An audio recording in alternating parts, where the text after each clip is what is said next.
వైశాఖ పురాణము 28వ అధ్యాయము పుణ్యతీర్థ స్నాన ఫలము. విద్యాధర ముని పుంగవుడు శృతకీర్తి మహారాజుతో ఇంకనూ ఇట్లు చెప్పుచున్నాడు.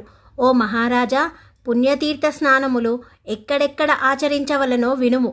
ఈ వైశాఖ మాసంలో పవిత్ర గంగా నదీ తీరమందున్న ప్రసిద్ధ కాశీ మహాక్షేత్రములో వైశాఖ మాస వ్రతము ఆచరించాలి.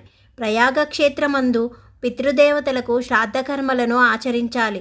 వైశాఖ మాస వ్రతమును ఇంకను నేపాల దేశమందున్న గండకీ నది తీరమందలి పశుపతి క్షేత్రమందు కానీ, కాశ్మీర దేశంలో కానీ, అమర్నాథ్ క్షేత్రంలో కానీ, బెంగాలు నందలి తారకేశ్వరి శివలింగము వద్ద కానీ ఆచరింపవచ్చును.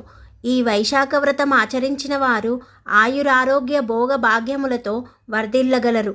ఇక దక్షిణ భారతదేశంలో ఈ వైశాఖ మాస వ్రతమును పవిత్ర గోదావరి నదీ తీరమందున్న కోటిపల్లి క్షేత్రమందు, సప్త గోదావరి నదీ తీరమందున్న ద్రాక్షారామ క్షేత్రమందలి మాణిక్యాంబ భీమలింగేశ్వర స్వామి సన్నిధిగా కానీ, అఖండ గోదావరి నదీ తీరమందలి కోటిలింగేశ్వర క్షేత్రమందు కానీ, సువర్ణముఖి నదీ తీరమందున్న జ్ఞానప్రసూనాంబ కాళహస్తీశ్వర స్వామి సన్నిధి యందు కానీ, శ్రీరంగ క్షేత్రమందలి మహాలక్ష్మి శ్రీరంగనాథుల వారి సన్నిధి కానీ, జంబూవనమందలి జంబుకేశ్వర తీర్థమందు కానీ, రామతీర్థం సూర్యచంద్ర అగస్త్యలింగముల దగ్గర చేసి దాన ధర్మాదులను నిర్వర్తించినచో స్వర్గలోకమునందు శాశ్వత స్థానమును పొందగలరు.